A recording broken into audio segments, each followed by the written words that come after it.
ఒకప్పుడు పెద్ద అడవిలో పక్షుల, జంతువుల, చెట్లతో కూడిన ఒక చిన్న ఊరుండేది.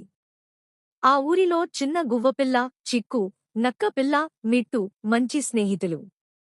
రోజూ ఆ ఇద్దరూ కలిసి ఆడుకుంటూ చెట్ల కింద కాలక్షేపం చేసేవారు. ఒకరోజు మిట్టుకు మంచి ఆలోచన వచ్చింది.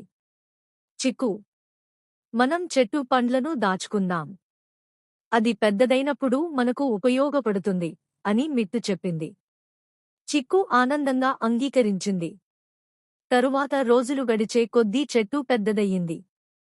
పండ్లు పండగా పచ్చదనంతో కప్పింది. కాని అవి ఎప్పుడూ తినకుండా ఇద్దరూ మరింత ఎక్కువగా దాచుకుంటూ ఉండేవారు. ఒకరోజు పెద్ద తుఫాను వచ్చింది. చెట్టు కూలిపోయింది. పండ్లు చెదిరిపోయాయి. రోజుకు తగ్గట్టుగా చెట్టు నుంచి లభించిన కొన్ని పండ్లను ఇతర జంతువులకు పంచి ఆనందం పొందారు. అప్పటినుంచి వాళ్ళు స్నేహాన్ని ఇంకా బలంగా నిలిపారు.